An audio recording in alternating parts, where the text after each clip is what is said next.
Cook County Courtroom 12 smelled like lemon disinfectant and old paper. Grant Whitaker sat at the polished table in a charcoal suit that cost more than Emily Carter's car. He checked his watch, 9:07 a.m., already thinking about his lunch with Serena Vale. Emily sat across from him in a plain navy dress, fingers wrapped around a hospital billing statement she'd folded into quarters until the creases cut her skin. Her wedding ring was gone, but the pale band around her fingers still looked like a bruise. "Mrs. Whitaker," the judge said, sliding the settlement forward, "you're waiving rights to Whitaker Systems stock, the lake house, and any royalties from the Nimbus routing platform. In return, you receive $50,000 and keep your 2017 sedan. Do you understand?" Grant's attorney, Pierce, smiled like it was charity. Grant didn't look at Emily.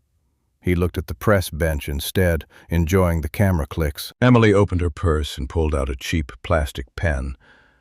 "I understand," she said. The judge frowned.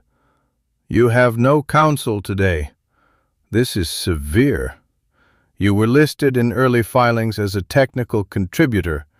Are you sure you don't want to review the intellectual property appendix?" Grant leaned in, voice honeyed and cruel. "Your Honor, she's tired. Let her go home. She's never liked reading the fine print." Emily's eyes didn't flick to him. She turned to the last page. Paper rasped. Her signature, Emily Carter, went down in 2 calm strokes. Grant exhaled, satisfied. He couldn't resist the knife. "Don't come begging when the 50 runs out," he said, just loud enough for the court reporter to catch. "Serena has expensive taste. I don't keep spare change for charity cases." A murmur rolled through the room. Emily stood, smoothed her dress, and pushed the folder toward Pierce. "Is that all?" she asked, like she'd just paid a utility bill. Outside the double door, the hallway camera's red light blinked. The bailiff stepped aside as if he'd been waiting for her. A black SUV idled at the curb, door already open. Emily slid inside and found a silver-haired woman holding a tablet and a sealed evidence envelope. "Did he say it on the record?" the woman asked. Emily let out the first real breath she'd taken all morning. "Every word." Her phone vibrated with one new notification. Courtroom 12, audio backup saved. At 5:12 a.m., Emily Carter slipped into Street Bridget Medical Center through the employee entrance, the one that smelled like coffee grounds and bleach. She was 42, a pediatric nurse with tired eyes and a quiet habit of apologizing even when she hadn't done anything wrong. Before she clocked in, she stopped by the vending alcove and tapped her badge for a free hot chocolate. Not for her. For Mrs. Darnell in room 318, the grandmother who never slept and always said, "Sugar helps the pain." Emily carried the cup upstairs, warmed the woman's hands around it, had listened to 10 minutes of stories about a farm in Iowa she'd never seen. When Mrs. Darnell finally drifted off, Emily pulled the blanket up to her chin like it mattered as much as medicine. She worked her shift the way she lived her life, quietly, completely, as if making herself small could keep the world from noticing she was breaking. She traded her lunch break to cover a co-worker's emergency pickup. She wrote down every discharge instruction twice, once for the parent and once for the grandparent who would actually follow it. She saved the last pair of kid-sized socks from Lost and Found and slipped them into a little boy's backpack because his shoes were too big. At 8:30, her phone buzzed with a bank alert. Account access changed. A second buzz followed. Overdraft notice. Emily's stomach went cold. She opened the app and watched the spinning wheel stall, then flash. Login failed. She tried again. Same message. Her paycheck had hit at midnight. It was supposed to cover her mother's insulin and the next payment plan on her father's rehab bill. Grant had promised, smiling, gentle, he wouldn't mess with her work money. Grant always sounded reasonable when other people could hear. Emily stepped into the supply closet, surrounded by gauze and sterile trays, and dialed his number. Straight to voicemail. She texted, "Did you change the bank password?" 3 dots appeared, then vanished. A minute later, a new message came from an unknown number. "Court at 9 o'clock. Do not bring a lawyer. You'll embarrass yourself." Emily stared at the screen until the letters blurred. Through the thin door, she heard the unit clerk laugh and a child's cartoon theme song play from a patient TV. Ordinary life kept moving, as if nothing had shifted. She swallowed hard, wiped her palms on her scrubs, and forced herself to walk back into the hall. On the security camera above the nurse's station, a red light blinked, steady, watching, as Emily whispered, "He's setting me up." Emily's apartment sat above a closed florist shop, 2 rooms and a kitchen that always smelled faintly of rubbing alcohol because she kept wipes everywhere. On the fridge, 3 magnets held the same trio of reminders: Mom's insulin refill, Dad's rehab payment, Mia's inhaler prescription. Grant used to call the list, "your little drama board." Then he'd kiss her forehead like he was forgiving her for needing anything. At 6:40 p.m., Emily picked up Mia from Mrs. Rios next door. The girl ran into her arms, wheezing from the cold. Emily checked her backpack for the rescue inhaler the way other mothers checked for homework. "We're okay, honey," she whispered, even though her phone still showed login failed. Inside, her mother, June, sat in the recliner with swollen ankles and a glucose monitor taped to her arm.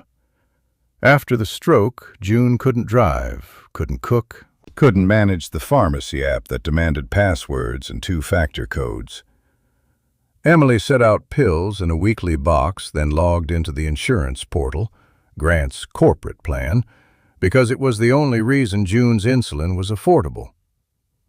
A red banner flashed, "Payment method declined." Emily swallowed. The rehab center had called twice today about her father's balance. Collections had sent a letter labeled "Final Notice," the kind that threatened legal action in cheerful fonts. She had already sold her jewelry. She had already taken extra shifts. The only thing she hadn't done was fight Grant, because every time she tried, he reminded her, soft voice, reasonable face, that he controlled the bank account and the health coverage. "You don't want to make this ugly," he'd said last week, standing in their kitchen while Mia colored at the table. "Be smart. Sign. Keep your dignity. Keep the benefits." Emily had believed him because believing was cheaper than a lawyer. She tucked Mia into bed with a humidifier humming beside her. Then she opened the mail. There was one envelope she didn't recognize, overnight delivery, no return address, her name typed like a label on evidence. Inside was a single page. "Court appearance 9 a.m." and beneath it, a line in Grant's handwriting. "If you bring counsel, I cancel the family plan." Emily's hands shook so hard the paper rattled. In the quiet, June called from the recliner. "Em, did the pharmacy message you back?" Emily looked at her mother's tired face, at Mia's inhaler on the nightstand, at the stack of bills she kept hiding under a cookbook. Then her laptop chimed. "Benefits status update. Coverage terminated. Effective 12:01 a.m. Approved by G. Whitaker." Cook County's domestic relations building looked clean from the outside. Pale stone, bright flags, a line of people moving in and out like it was any other Tuesday. Inside it felt different. The air was too cold, the lights too white, the floors too polished. Every footstep echoed, as if the building wanted you to hear how small you were. Emily arrived at 8:28 a.m. with her nurse tote slung over one shoulder and a folder of medical bills tucked under her arm. She dropped Mia at school early and kissed June on the forehead, promising she'd be back before lunch. June had tried to smile, but her hands trembled when she held the insulin pen. At security, Emily emptied her pockets into a gray tray: keys, badge, 2 cough drops, a folded photo of Mia at age 5. A guard waved the wand over her bag and frowned at the thick stack of paperwork. "Court?" he asked. Emily nodded. Her throat was tight. "Yes, sir." Past the metal detector, the hallway opened into a waiting area lined with benches. Couples sat far apart. Parents sat with adult children. One man cried quietly into a paper cup of water. A woman in church clothes whispered a prayer over a rosary. Above them, a flat-screen TV played courthouse announcements on mute. On the wall, a camera with a red LED faced the benches, unblinking. Emily found courtroom 12 on the digital docket board. The letters were crisp and indifferent. Whitaker versus Whitaker, 9 a.m. She stared until her eyes stung, then forced herself to sit. At 8:46, reporters started drifting in from the main hall, drawn by Grant's name the way they were drawn by blood and water. 2 camera operators set up near the double doors, checking audio levels. A young producer held a handheld mic and practiced her serious face. Emily kept her gaze on her hands. She felt the empty space where her ring used to be. She told herself, "Keep your dignity, keep your mother's medicine, get through the hour." Then the elevator chimed. Grant Whitaker stepped out like he owned the building. Not just the suit, tailored, dark, perfect, but the entourage. His attorney, Pierce, an assistant with a tablet, and 2 security men who scanned the room like it was a gala. Grant's hair was neat, his smile bright, almost kind. He walked straight to Emily, crouched slightly as if he cared, and spoke softly enough that the cameras had to lean in. "You look exhausted," he said, and he brushed an invisible speck from her sleeve like a loving husband. "Let's finish this without a scene, for your mother's sake." Emily's stomach dropped because he'd never used that gentle voice unless someone was watching. And when Grant stood, Emily saw Serena Vale waiting near the wall, quiet, polished, smiling like she already belonged to his life. Grant Whitaker liked courtrooms the way he liked boardrooms, quiet, structured, designed so the man with the better suit looked like the better person. He stood near the window outside courtroom 12, letting the reporters see his profile, the calm jaw, the controlled hands. He'd practiced this face in mirrors for years: concerned husband, burdened executive, reluctant hero doing what had to be done. Pierce, his attorney, leaned close. "One signature and she's out of your life." "Out of my life," Grant repeated, but what he meant was out of his company. Whitaker Systems was heading into an IPO roadshow in 6 weeks. Venture partners wanted a clean story: founder genius, steady marriage, no distractions. What they didn't want was Emily Carter, Emily Whitaker on paper, reminding anyone that she'd been in the early build, that she'd written protocols at the kitchen table while Grant talked to investors. He could survive a divorce. He couldn't survive a headline that said, "CEO's ex-wife helped invent the platform." He glanced toward Serena Vale by the wall. Serena's smile was small and satisfied. The kind of smile that came with new handbags and reserved tables. She told him last night, "Don't let her take even a sliver. People respect men who finish things."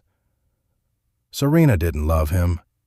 She loved what his name opened. Grant's phone buzzed. His finance director confirming the last move. Health plan termination processed. Grant slid the phone back into his pocket without flinching. Emily's mother would panic.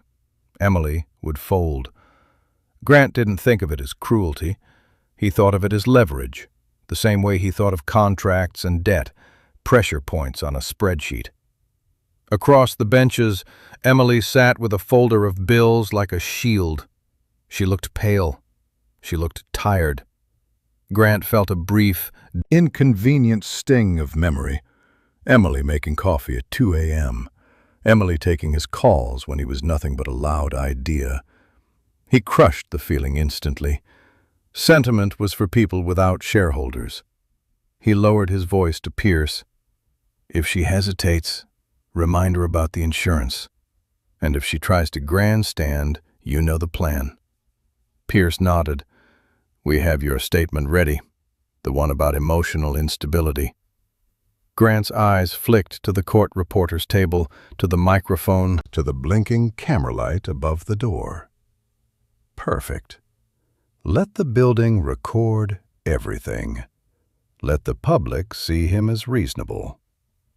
He straightened his cuff, stepped toward the courtroom, and gave Emily that soft, careful smile. Then Grant slipped a second packet into Pierce's hand. Pages meant to be read aloud on the record, in front of everyone. Serena Vale didn't sit on the benches with the other spouses. She stood near the wall like she belonged to the building, chin lifted, shoulders back, one hand wrapped around a phone with a diamond case. Her cream coat looked too expensive for a courthouse at 9 in the morning. When she smiled at Grant, it wasn't shy. It was ownership. Emily noticed her first by the scent, something sharp and floral that cut through the cold air. Serena's hair was glossy and loose, the kind of hair you needed time and money to maintain. The woman's eyes moved over Emily's tote bag, the scuffed shoes, the folded bills peeking from a manila folder. A quick assessment, a quiet verdict. Pierce introduced them as if it were a networking event. Mrs. Whitaker, this is Serena Vale. She handles communications for Whitaker Systems. Serena offered 2 fingers, not a hand. Her nails were pale pink, perfect. Emily, she said, using the name like a label stuck on a file. I'm sorry about all this. The words were polite. The tone wasn't. Grant watched, enjoying the imbalance. He always liked a room where Emily had to choose between manners and survival. Serena leaned toward Pierce, speaking softly, not quite soft enough. Is she aware the judge can order a mental health eval if she becomes emotional? That would play badly, she murmured. We want stable CEO, not messy divorce. Investors spook. Pierce nodded. We're prepared. Grant has a statement about erratic behavior.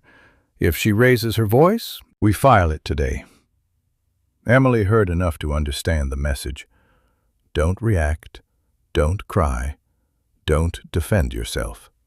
Stay small, or we'll make you look crazy. A courthouse clerk stepped out and handed Pierce a printed sheet. Serena's gaze flicked to it, then to the reporters assembling near the door. She typed quickly on her phone. A beat later, the young producer with the handheld mic received a text and lifted her head, eyes bright with hunger. She whispered to her cameraman and angled the lens toward Emily's face. Serena stepped back to Grant's side, close enough that her shoulder brushed his. She didn't look at Emily again, because she didn't have to. Grant's power had already made Serena fearless. Emily's cheeks burned, but she forced her hands to stay still on her lap. Serena's eyes swept over Emily one last time, like dead weight, and she nodded toward the cameras. Inside courtroom 12, everything was arranged like theater. The flag stood stiff behind the bench. The court reporter's machine waited, keys poised. A ceiling mic hung over the center aisle, and a small red camera light glowed above the door like a warning. Emily took the chair at the respondent's table. Her nurse badge, still clipped to her tote, looked out of place against the dark wood, like a reminder that her real life was waiting somewhere else. Patients, meds, call lights, people who needed her steady hands. She kept her shoulders straight anyway. Grant sat opposite, relaxed, one arm draped along the back of his chair, as if this were his conference room. Serena slid into the second row beside Pierce, crossing her legs slowly, phone already open. The judge reviewed the paperwork. "Mrs. Whitaker, you have no counsel present. Is that your choice?" Before Emily could answer, Pierce stood. "Your Honor, Mrs. Whitaker insisted she didn't need representation. She understands she's not entitled to my client's premarital assets. Mr. Whitaker is offering a transition stipend out of goodwill." Grant leaned toward the microphone, voice smooth. $50,000. A fresh start. Emily heard a quiet laugh from the gallery, someone who recognized that number as pocket change. The judge frowned. "That is unusually low." Grant's smile sharpened. She's always preferred simple things. Pierce handed the bailiff an envelope. The bailiff walked it to Emily like he was delivering evidence. Emily opened it and felt her face burn. Inside was a cashier's check and a single printed line. "Final settlement. No further claims." Grant didn't even lower his voice. "Take it," he said, clear enough for the court reporter to capture. "You can buy more scrubs, or pay another one of your little hospital bills." That was the insult, small, casual, aimed right at the part of her that stayed up counting pills and counting pennies. Emily's fingers tightened around the check until the paper bowed. Then she saw who else was watching. In the third row sat Mrs. Darnell's daughter from the hospital, the woman Emily had hugged in a hallway 2 nights ago. Her eyes widened, recognizing Emily instantly, like the world had collided on purpose. Emily forced her hand to relax. She set the check on the table without looking at Grant. "I understand," she said, voice steady, even as her chest ached. Serena typed fast, smiling at the screen. Grant glanced toward the reporters and gave them the look he saved for shareholders. Patient, suffering, noble. Emily stared at the settlement packet, at the thick appendix Pierce kept tapping with his pen, and tried to breathe through the humiliation. Then, as the judge flipped pages, Emily heard Pierce whisper to Serena behind her, "After she signs, cue the cameras. Then we read the instability statement out loud." The judge adjusted his glasses and turned another page. "Mrs. Whitaker, before we finalize, I want to confirm something. This appendix mentions Nimbus routing platform and creator attribution. Were you involved in its early development?" Grant's smile held, but a muscle jumped near his temple. Pierce answered fast. "She did clerical support, Your Honor. Nothing technical." Emily could feel Serena's stare like a spotlight. She remembered the night she wrote the first failsafe while Grant slept on the couch, mouth open, dreaming of investors. Clerical. Right. The judge glanced up at the ceiling mic. "For the record, I'm asking because this court won't rubber stamp something unconscionable." "For the record," Grant echoed, voice velvet. "She's confused about her importance." The court reporter's fingers began to fly. The tiny green indicator on the reporter's screen flashed, recording. Emily swallowed. If the building was capturing every word, then Grant was carving his own cruelty into a transcript. Pierce slid a thin packet toward the judge. The title page read, "Declaration regarding emotional instability." Emily's stomach lurched. She saw Serena lift her phone, thumb poised, ready to send it to the press the second it was filed. Then Pierce's folder slipped. One sheet skated across the table and landed near Emily's hand, an internal email printout stamped with company letterhead. Subject: Benefits Termination, Carter Emily. Under it was Grant's approval line and a timestamp from last night. Emily's pulse hammered. He hadn't just threatened her. He'd already done it. Across the aisle, Mrs. Darnell's daughter stared at the page, then at Grant, then back at Emily. Recognition sharpened into anger. She pulled out her phone and held it low, camera pointed toward the tables. The judge noticed the commotion. "Bailiff," he warned. The bailiff stepped closer, but his eyes flicked to the ceiling camera and back to Grant, as if reminding him there were other lenses in the room. Emily slid the email into her folder under the medical bills, hiding it in plain sight.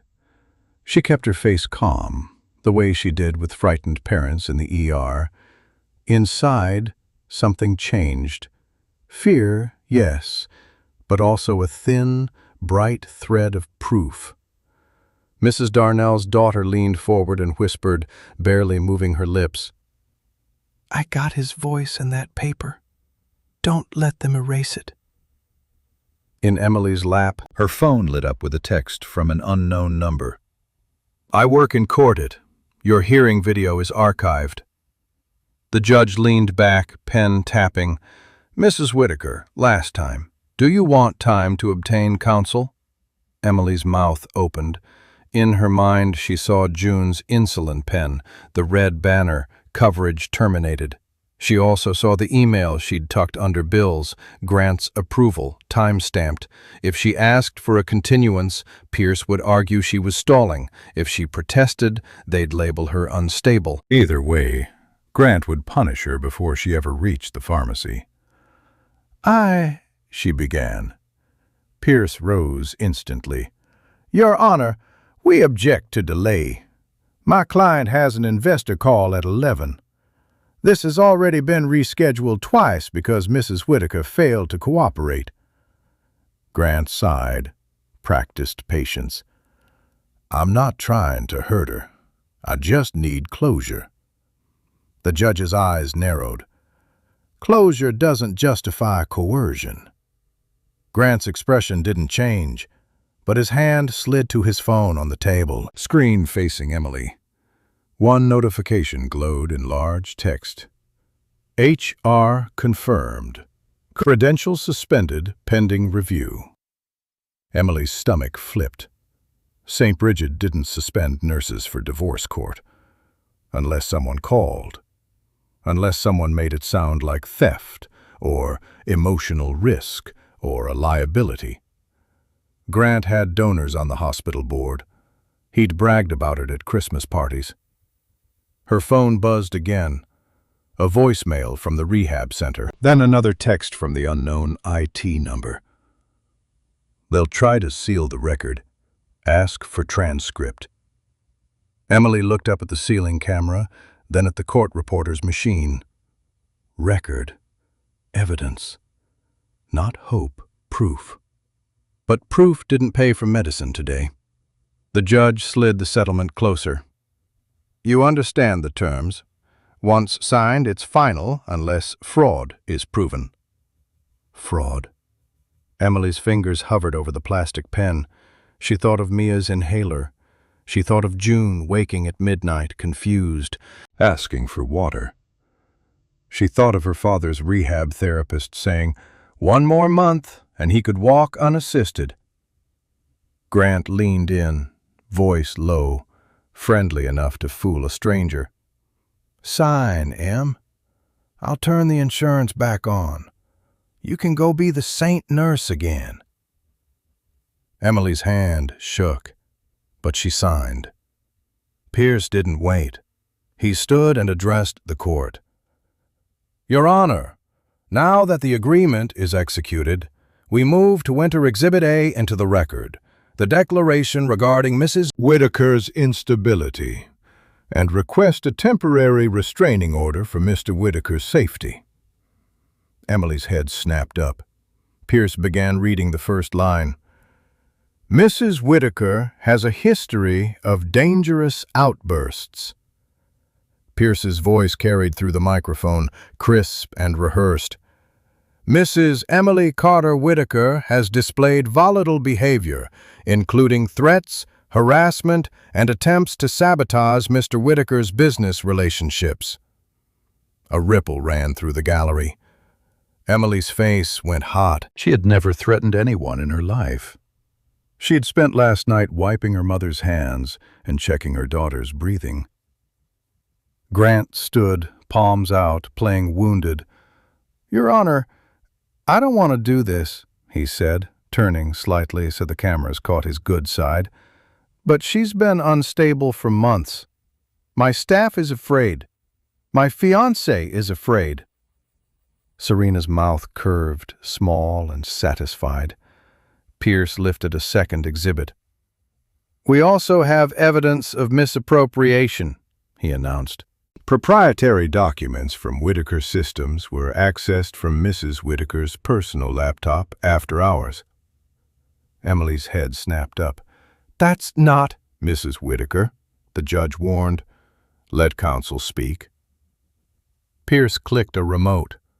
The courtroom monitor lit up with a spreadsheet of logins and timestamps. In the corner, her name appeared beside a red label.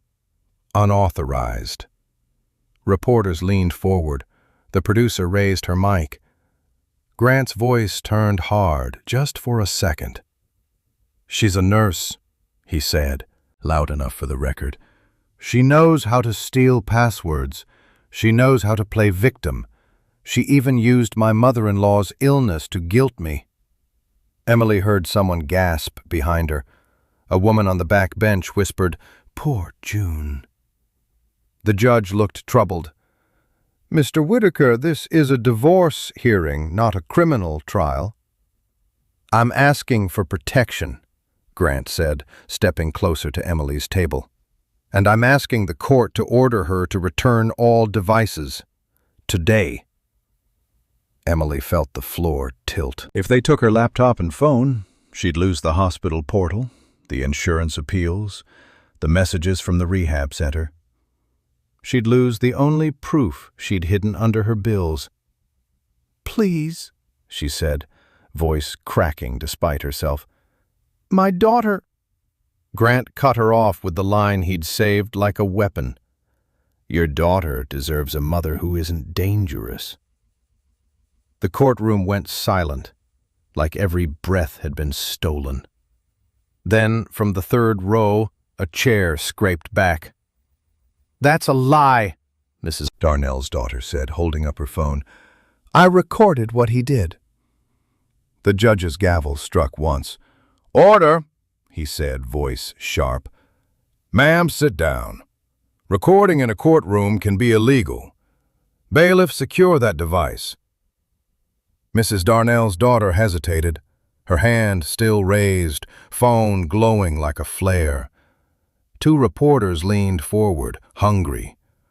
Grant's mouth tightened for half a second, then he recovered, stepping into the moment like a man who'd rehearsed it.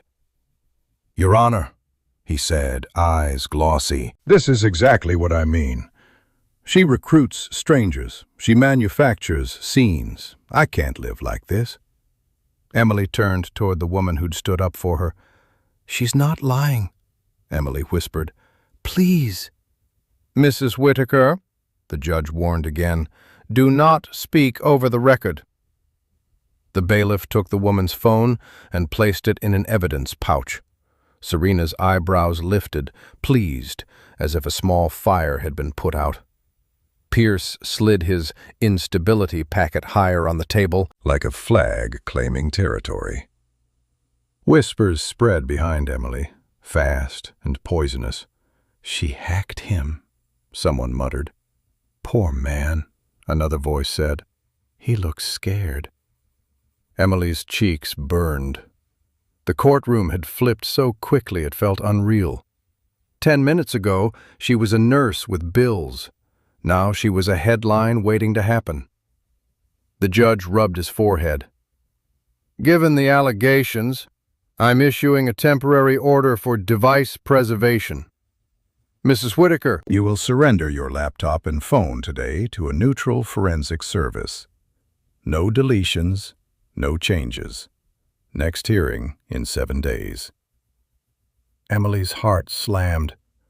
Your Honor, I need my phone for my job. My mother's medical portal. Grant's voice cut in, gentle and cruel. She can take personal leave. Her family comes first, right?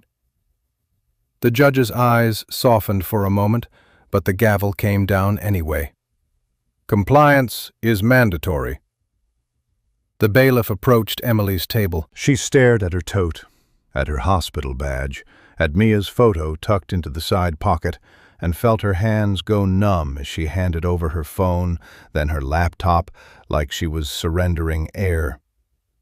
In the hall, the reporters swarmed instantly. Did you steal company secrets, Mrs. Whitaker? Are you unstable, ma'am? Serena walked past them smiling, already typing. Grant didn't look back once. Emily stumbled to a bench, shaking, and opened her tote with frantic fingers. The bills were there, the check was there, but the printed email, benefits termination, signed by Grant, was gone. Emily looked up and saw Pierce's paralegal at the end of the hallway, holding a manila folder that wasn't hers a minute ago. Emily found the nearest women's restroom and pushed inside like she was escaping a fire. The fluorescent lights buzzed. 2 sinks dripped in uneven rhythm. A woman in a blazer glanced up, recognized her from the hallway swarm, then turned away fast as if shame were contagious. Emily locked herself in the last stall and braced both hands against the metal door. Her chest rose and fell too quickly. She tried to inhale like she taught panicked parents in triage, slow, counted, but all she could taste was floor cleaner and humiliation. Grant's words replayed on a loop, dangerous, unstable, stole passwords. She pressed her forehead to the cool partition. Tears finally came, hot and silent. Not pretty crying, not the kind you can explain. The kind that makes your whole body shake, while the world keeps moving outside the stall like you don't exist. She opened her tote on her lap, checking again even though she already knew. Bills, the cashier's check, Mia's folded photo. No benefits email, no proof. And now no phone, no laptop, no way to show June's coverage was cut by Grant's own hand.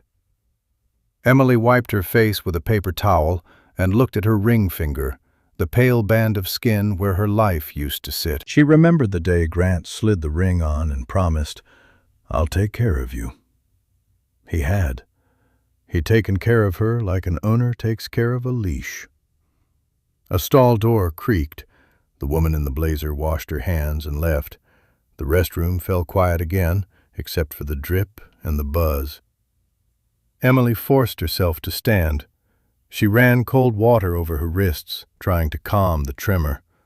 In the mirror, her eyes were red, and her nurse badge looked like it belonged to someone else, someone who had control. She leaned closer, speaking under her breath so only she could hear it. "I'm done begging." The sentence didn't fix anything, but it landed in her chest like a stake in the ground. She walked out through the side corridor and down a stairwell to avoid the reporters. Halfway down, she heard voices above, Serena laughing softly, Pierce saying, "We'll bury her in motions." Their footsteps faded. At the bottom landing, Emily sat on the cold step and opened a small zip pocket in her tote she rarely used. Inside was a battered prepaid flip phone, one she kept for emergencies because Grant didn't know it existed. It began to ring. The caller ID showed one word: witness. Emily pressed the prepaid phone to her ear. "Hello?" A woman's whisper rushed out, breathless. "This is Lila Darnell. I'm the one who stood up in court. They took my phone." But I already uploaded the video the second I hit record. He can't erase it. Emily's knees went weak. "Thank you," she said. "They took my laptop. My real phone. They took everything." "I know," Lila said. "I heard Pierce tell Serena they were calling your hospital board. He said, 'Make her unhireable, then she'll sign whatever we want.'" Emily's stomach dropped. She grabbed the stair rail and forced herself up. Outside, March wind cut through her scrubs. She drove to street, Bridget with shaking hands, praying her badge would still open the employee door. It didn't. The scanner flashed red. Security met her in the lobby. An older guard she knew looked embarrassed. "Emily, HR needs you upstairs." The HR manager didn't offer a seat. "We received a complaint that you accessed controlled systems under stress and may be a risk to patients. Until we investigate, you're on administrative leave." "My mother needs insulin," Emily said, voice cracking. "My daughter has asthma." "This is my livelihood." The manager slid a form across the desk. "Turn in your badge." Emily walked out feeling hollow. In the parking lot, the rehab center called again. "Mrs. Carter, your father's account is delinquent. If payment isn't received by tomorrow, we must discharge him." She drove straight to the pharmacy anyway. The cashier scanned June's prescription and shook her head. "No active coverage. The out-of-pocket is $912. Emily pulled out the cashier's check from Court.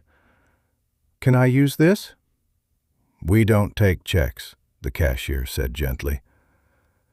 At the bank, the teller studied the check and frowned. "We can't cash this without depositing it. Your joint account requires both holders to authorize changes. I'm sorry."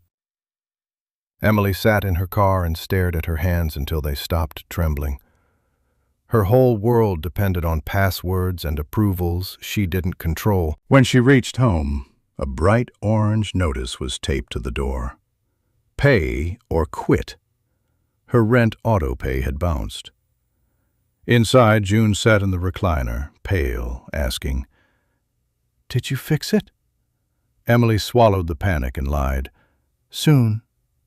She turned toward the kitchen to hide her face and froze at the sound of someone behind her. "Ma'am?" a calm male voice said. "I work here in the building. I saw everything in courtroom 12. The man stepped into Emily's kitchen as if he didn't want to scare anyone. Mid-50s, gray at the temples, work jacket with a county seal, and a badge that read, "Marcus Hale, Court It." He kept his hands visible, palms open. "I'm not here to cause trouble," he said quietly. "I'm here because I watched Mr. Whitaker's lawyer play dirty, and I don't like bullies." June blinked from the recliner. Mia peered around the doorway, clutching her stuffed rabbit. Emily's voice came out thin. "How did you find my address?" Marcus nodded toward the orange notice on the door. "I followed the case file. It lists the residence. That's the only rule I bent. Everything else I'm offering is by the book." He set a slim folder on the table. On top was a printed form. "Request for digital record. Courtroom 12," with his signature already in blue ink. "Court audio and video are automatically mirrored," he said. "Even if someone tries to seal it, the archive creates a hash. Time, date, file size, tamper-proof. I was the one who sent you that text." Emily's breath hitched. "They took my phone, my laptop." "I know," Marcus said. "And I saw the paralegal lift a page from your folder in the hallway. Benefits termination email. I flagged the hallway camera. It caught her hand, the paper, the timestamp. That clip matters because it shows intent." Emily stared at him, afraid to hope. "Why would you do this for me?" Marcus's jaw tightened. "My wife was a nurse. She died waiting on an approval that never came. I promised myself I'd never watch paperwork kill someone again. He slid a business card across the table. Ruth Bennett, attorney at law, family and employment. She's 63, former assistant state's attorney. She volunteers at the legal clinic on Wednesdays. I already briefed her. She wants to meet you tomorrow morning. Tomorrow? Emily whispered. At 7, St. Mark's Church office. Quiet. Safe. Marcus tapped the folder. Bring your bills, your lease notice, anything from the hospital. We're going to show the judge coercion, retaliation, and witness intimidation. Once the court sees the timeline, Whitaker's stable CEO mask cracks. Emily's eyes filled again, but this time the tears didn't feel like surrender. Marcus reached into his jacket and pulled out a sealed evidence envelope. He placed it in Emily's hands, and the label read, Courtroom 12, raw audio plus hallway cam clip. St. Mark's Church was still half dark at 7:03 a.m., the kind of quiet that made every sound feel louder. Emily followed Marcus Hale down a narrow hallway that smelled like old hymnals and lemon polish. Her hands were raw from washing, scrubbing away last night's panic like it could change facts. Ruth Bennett waited inside a small office with a space heater humming under the desk. She was 63, sharp-eyed, hair cut into a practical silver bob, suit jacket draped over the chair like she'd been up since dawn. A legal pad sat open in front of her, already filled with neat, compact notes. "Emily Carter," Ruth said, standing to shake her hand. Her grip was firm, steady. "Sit. Breathe. Then tell me the truth in the same order you'd give a nurse's report." Emily did. Court, the check, the unstable declaration, the device seizure, the missing benefits email, the hospital suspension, the pharmacy denial, her father's rehab threat.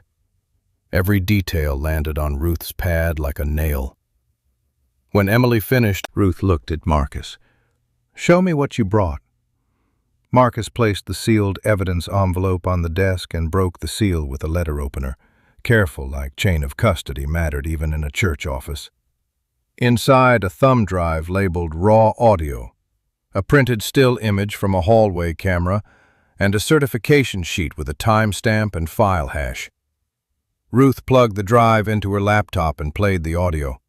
Grant's voice filled the room, smooth, cruel, promising to turn the insurance back on if Emily signed. Then Pierce's voice followed, reading the first line about dangerous outbursts. Emily flinched. Ruth didn't. She paused the audio and looked up. "That's coercion. On the record." Marcus slid the hallway still closer. It showed Pierce's paralegal in mid-step, hand inside Emily's folder. Ruth's pen tapped once. "That's evidence tampering." Then Emily turned on the flip phone and played Lila Darnell's backup clip.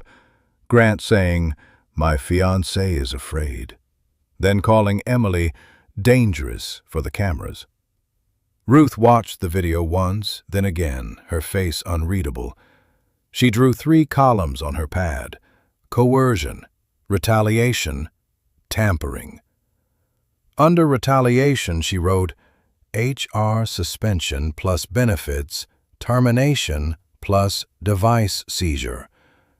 Under coercion, she wrote, insurance threat plus sign today. Ruth closed the laptop. "We file an emergency motion this morning. We request sanctions, immediate return of your property, and temporary support. But to break him publicly, I need one final piece." Emily's throat tightened. "What piece?" Ruth leaned in. "Whitaker Systems server logs. The real ones. Who tagged your name as unauthorized, and who accessed the platform after your devices were seized." Marcus's phone buzzed and his face strained. An internal engineer just offered the server logs, but only if Emily comes to Whitaker Systems today. Whitaker Systems' lobby was all glass and marble, a shrine to Grant's name. Emily walked in with Ruth beside her and Marcus a step behind, as if the three of them were one body borrowing courage. A security guard started forward, then hesitated when Ruth flashed a bar card and said, "Counsel, we have an appointment." An engineer met them by the elevators, Caleb Ross. Early 30s, hoodie under a blazer, eyes rimmed with sleepless guilt. He didn't shake Emily's hand at first. He looked past her toward the cameras in the ceiling corners. "They told me you hacked us," he said. "Then Serena asked me to clean up the audit trail before the IPO security review. That's when I realized you were the cover." He led them into a small conference room and opened his laptop. On the screen, a timeline ran like a heart monitor. Logins, IP addresses, user roles, file edits. Caleb pointed. "This is the spreadsheet Pierce showed the judge. It wasn't generated by the security system. It was exported from a comms admin account at 8:41 a.m., 19 minutes before you even entered the courthouse." He clicked again. "Here's the comms admin. Serena Vale. Same corporate IP, same device fingerprint." Emily's breath caught. Ruth's pen moved fast. Caleb scrolled lower. "And here's the real access.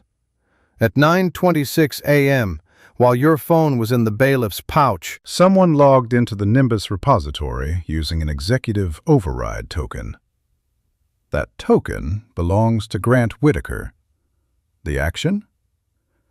Tag user Emily Carter as unauthorized and generate incident report. They manufactured the accusation after they disarmed you." Ruth looked up. "Can this be deleted?" "Not legally," Caleb said. "Our retention policy is locked for the IPO. Hashes are stored off-site. If I alter it, it's obstruction." Emily stared at the proof until it felt solid enough to hold. "So I'm not crazy," she whispered. Ruth's voice softened, but it carried steel. "You're not powerless, Emily. They needed the world to doubt you. Now the record will doubt them." Caleb slid a flash drive across the table. "I'll sign an affidavit. But we have to move today. Grant is hosting an all-hands investor live stream at 4. Ruth pocketed the drive. "Good," she said. "That's our stage." Emily tightened her grip on the evidence drive as Ruth said, "We're walking into that live stream." In Ruth's car, the city blurred past the windows like wet paint. Emily sat in the passenger seat with the evidence drive in her fist, knuckles white, as if letting go would make the truth disappear. Ruth kept her eyes on the road. "Here's what happens next," she said. "We file an emergency motion to lift that device order and sanction their side for tampering. That's the legal track. But the live stream at 4 is the public track." Emily swallowed. "If I walk in there, he'll call security. He'll call me unstable again." "And this time," Ruth replied, "we don't argue with emotion. We argue with timestamps." Marcus twisted in the back seat. "Building cameras will catch any scene they try to stage," he added. "And Caleb's logs are mirrored off-site. They can't erase the trail." Emily stared down at her hands. She thought about the bank teller's apology, the pharmacy total, the rehab center's deadline.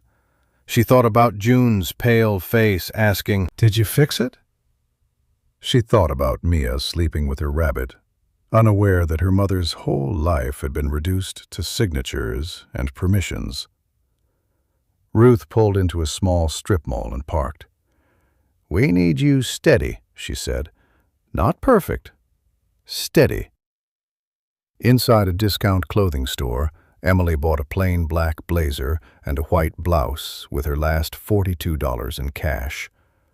No glamour, no revenge makeover, just clothing that said, adult, credible, hard to dismiss. In the car, Ruth handed her a yellow legal pad. "Write your facts in order," Ruth said. "5 bullets. No adjectives." Emily wrote, "Grant promised insurance if I signed. Court audio. Benefits were terminated the night before. Missing email, hallway cam theft. Serena generated the unauthorized report before court. Server logs. Grant tagged me unauthorized after my devices were seized. Executive token logs. Witnesses. Lila Darnell video plus Caleb affidavit." She stared at the list until her breathing slowed. Back at the apartment, June looked up from the recliner. "Honey, you're home early?" Emily crouched beside her, taking her mother's hand. "I'm going to fix it," she said, and for once she didn't say it like a prayer. She said it like a plan. Mia padded in, rubbing her eyes. "Mom, are you mad?" Emily kissed her forehead. "No, baby. I'm done being scared." Ruth's phone chimed. "Live stream crew arriving, 3:30. Emily stood, slipped on the blazer, and looked at herself in the hallway mirror. Her eyes were still tired, but they weren't pleading anymore. At 3:58 p.m., Emily walked toward Whitaker Systems' auditorium doors as the screen inside flashed one word: live. The auditorium doors were heavier than Emily expected, thick glass with brushed steel handles that left her fingertips cold. Inside, she could hear Grant's voice through the speakers, bright, confident, warming up the room the way he always did when money was listening. Ruth stayed close at Emily's left shoulder, a folded motion packet in her hand like a shield. Marcus lingered a step behind, scanning corners the way a man does when he's learned where cameras hide. Emily's tote felt unfamiliar without her real phone and laptop, but it wasn't empty. Inside were 3 things she still owned: her spine, her facts, and a folder Ruth had built that morning, clean, tabbed, impossible to wave away. Ruth had labeled the tabs in black marker, plain as a nurse's chart. Tab 1, Court Audio, Coercion. Tab 2, Hallway Camera Still, Tampering. Tab 3, Server Logs, Timeline plus 1P.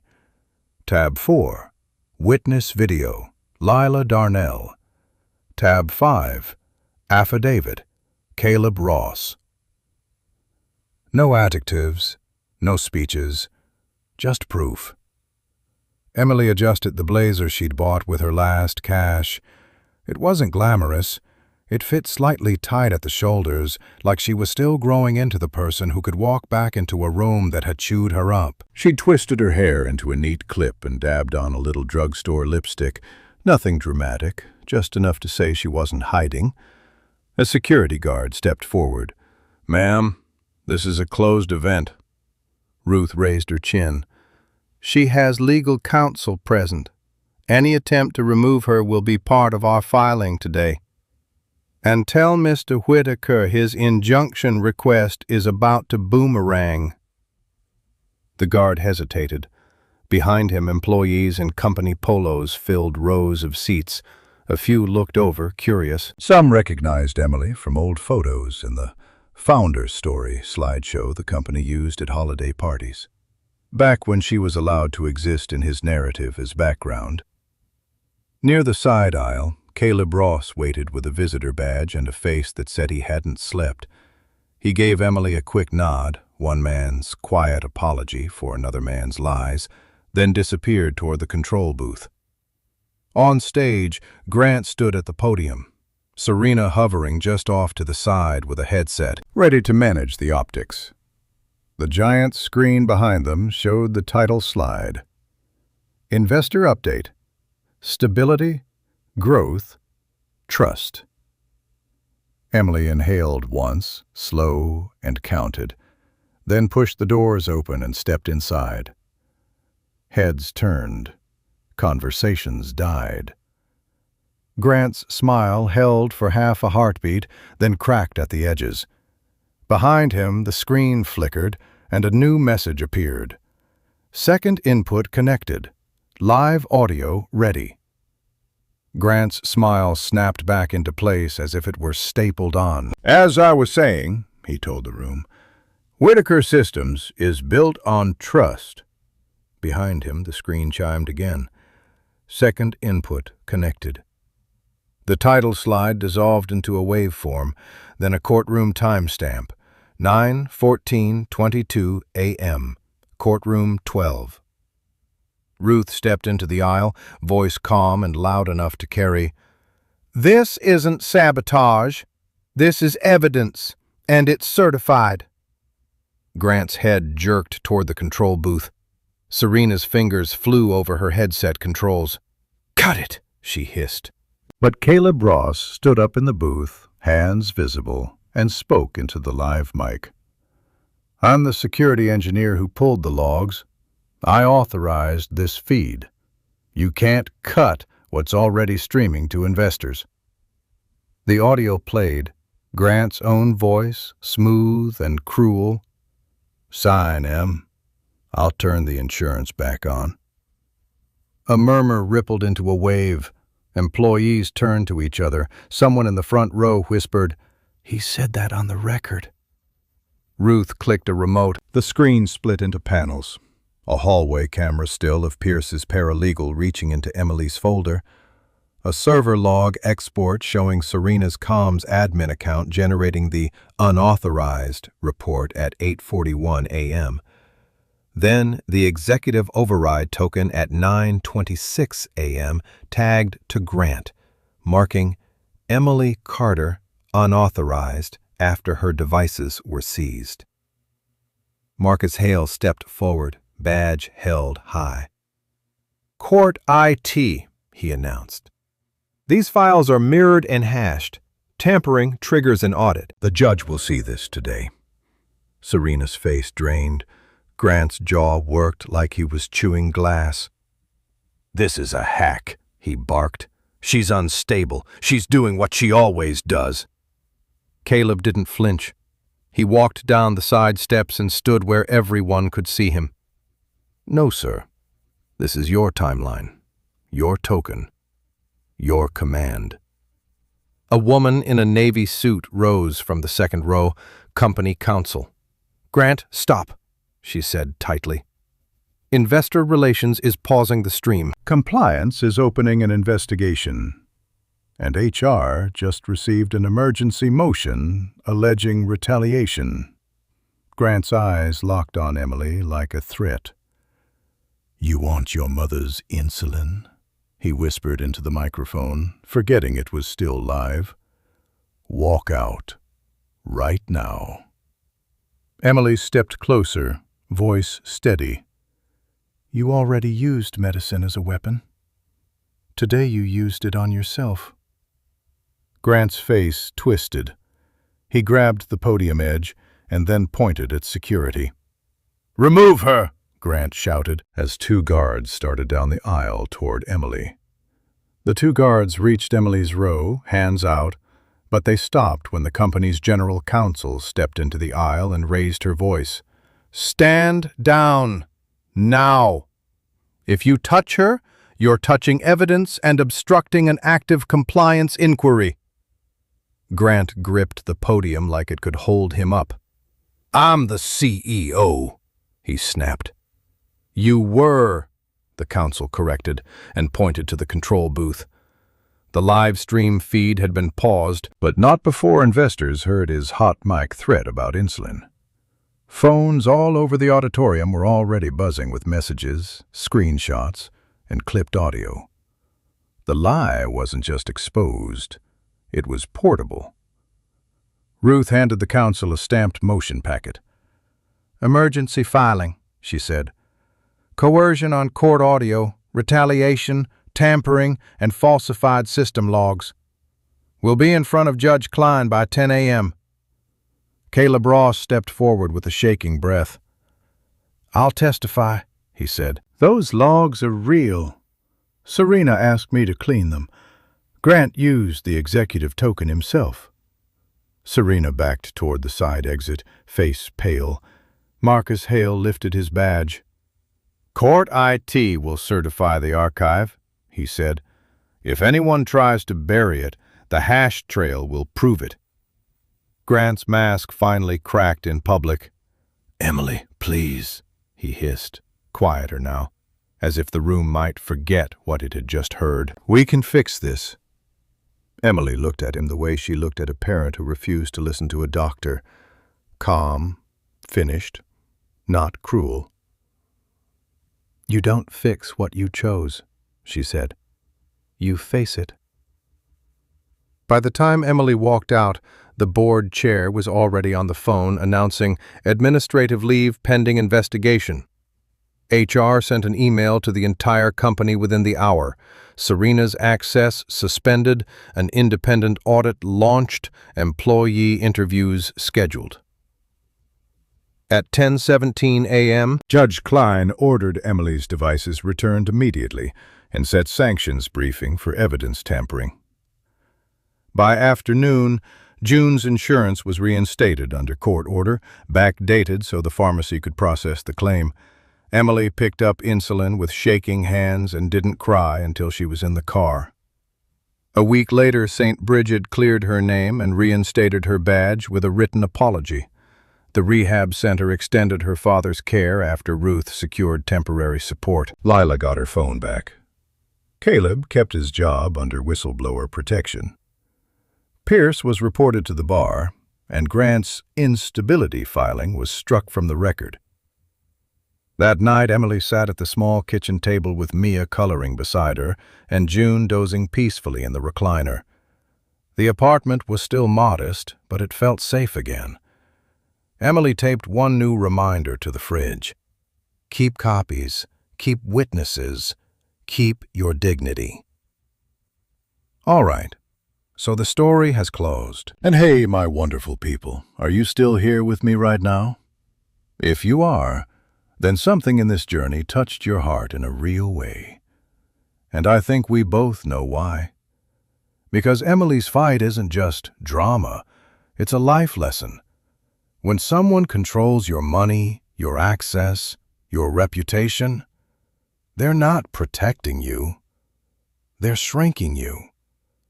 The healing began the moment she stopped begging and started protecting herself with facts. There's a kind of healthy selfishness we all need, what psychologists call self-preservation.